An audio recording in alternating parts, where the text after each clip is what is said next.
Okay, we've just had an earthquake. Look at my chandelier. I was actually thinking to myself, like, did you hear me say that, Frank? I got really dizzy there for a minute. I'm the one who said earthquake. I didn't know it was an earthquake. I just thought I was getting dizzy. Oh my word.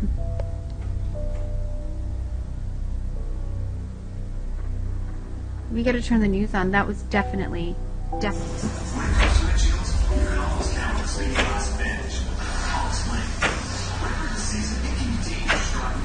Holy.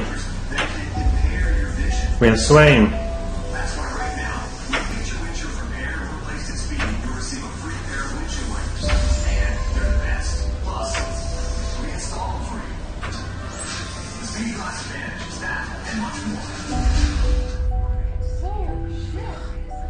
That was a doozer. It's still going. Holy shit. Can't send this in now if I'm... Still going now.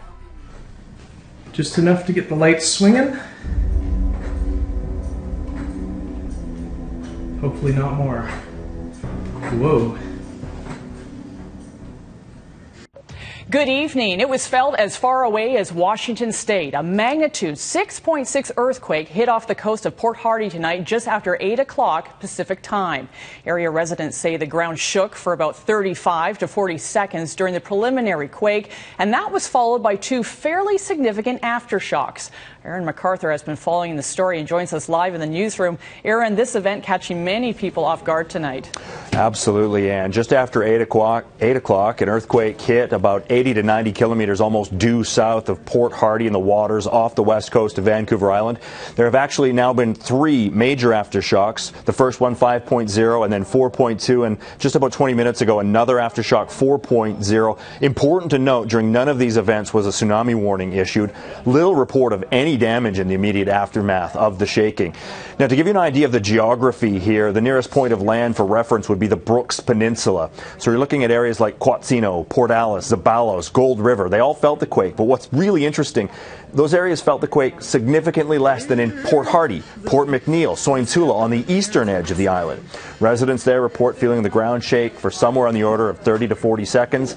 At this point, no reports of any injury, no reports of any damage. The mayor of Port Hardy saying the shaking certainly significant. We're not hearing of any reports. Our own infrastructure has been checked, and things are fine. And we haven't heard any reports from other communities in the North Island. So we're not expecting to hear that there was any, great deal of damage. As I say, I think because it was a short-lived, it wasn't a sustained shake. I think that, we'll find damage would be minimal, hopefully.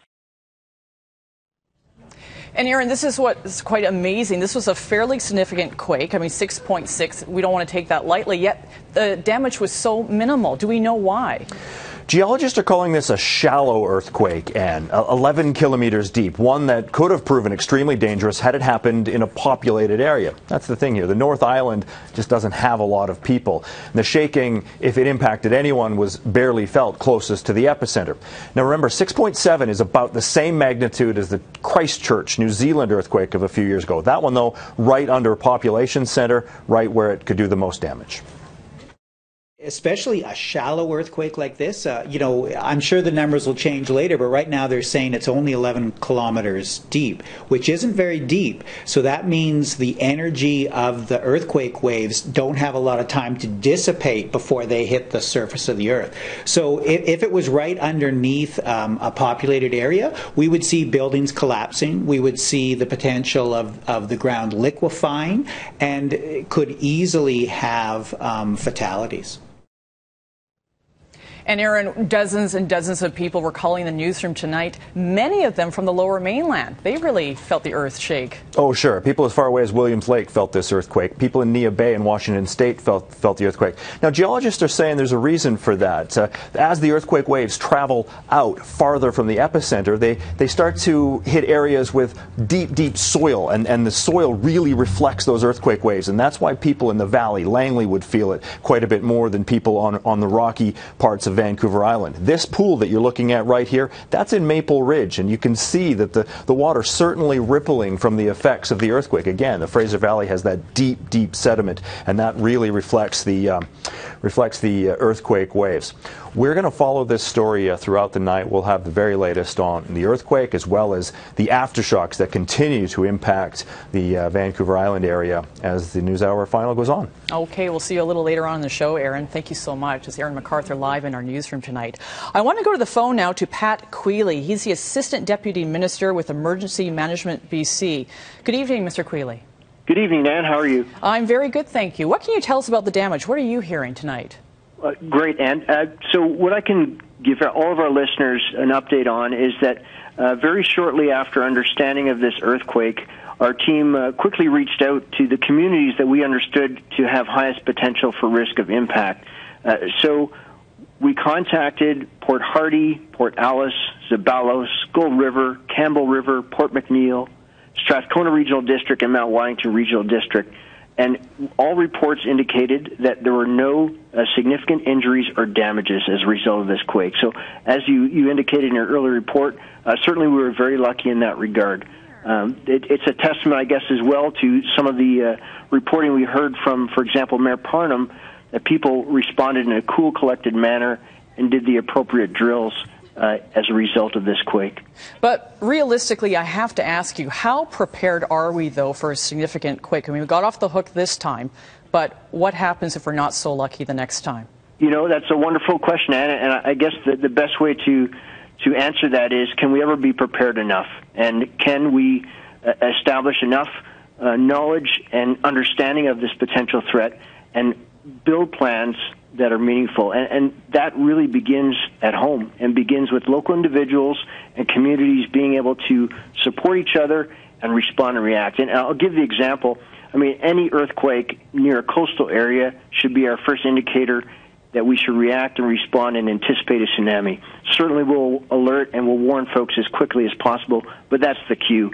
And folks need to drop cover and hold on when an earthquake occurs and take measures to ensure their safety of themselves and their families and build onward from there.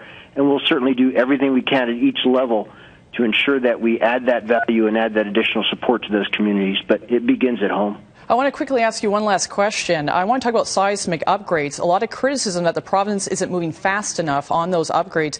Does this give you a sense of more urgency to do something about that?